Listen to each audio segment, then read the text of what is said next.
გიორგი მე-12 მის წერა წერილი თხოვნისიგელი გაუგზავნა პავლე პირველს რუსეთის იმპერატორს. ოღონდ ტახტი შეგვინარჩუნეო, ჩემ მემკვიდრეს დაეხმარე გამეფებაშიო, დავითი ავიდეს ტახტზეო და თანახმავართ რომ საქართველოს შევიდეს რუსეთის შემადგენლობაში.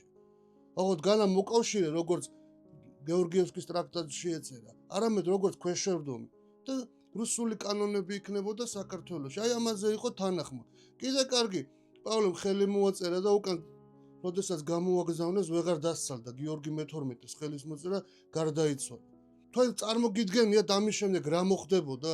ამას რამდენი ხანი გვიფრიალებდნენ იცით ამ ხელწერის ამ თხოვნისიგელს და ჩვენები ითხოვდნენ გეორგიევსკის ტრაქტატს, ვინც ითხოვდა რუსეთიდან გათავისუფლებას შემდეგ პერიოდში.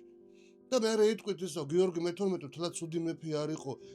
რომელი მონარქი გინახავთ აი ესეთი რაღაცა ჩაედინა ტახტის გულის, ხო? ჯერ ერთი თუ შენი შვილის გამეფება გინდა სიცოცხლეშივე გაამეფე, როგორც სხვა მონარქები ცდილობდნენ, ხო, როგორც გიორგიმ გაამეფა თამარი, რა, მაგალითად. მაგრამ არა, იჯდა ოთახში ხალხს ნანახიც არ ყავდა. ზაქი ჭამია რატო შეარქვეს? ერთ ჭამაზე ჭამდა ერთ ზაქს და ხალხი როდესაც მშიერი იყო. და მე მეთქვით ახლა გიორგი მე-12 ცუდი მეფე არ იყო, ახლა მაინდა-მაინც რაღაც დედა არ მოკლა და მამა არ მოკლა, მაგიტო ხო არა, რა. მაგის გამო დაკარგა საქართველოს სუვერენიტეტი, რა. მე გამიკვირდა ის რომ გიორგი მე-12-ს დამცველები გამოუჩით კომენტარებში და ვინც არის ის კიდე და გეორგიევსკის ტრაქტატს რო აძაგებდა. გეორგიევსკის ტრაქტატი მართლა საჭირო იყო იმ პერიოდში. ერეკლე მეორემ რას დადო.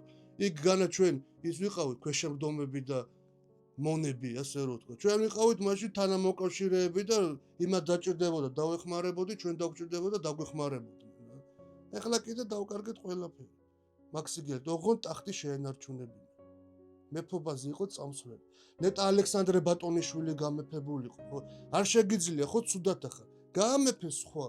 აი ნეტა ალექსანდრე ბატონიშვილი გამეფებულიყო. შემდეგ ვიდეოს ჩავწერ რუსუდან მეფეზე, რა უცილებლად. რომ მაგასაც გამოვიდნენ დამცველები, გამაგიჟებთ.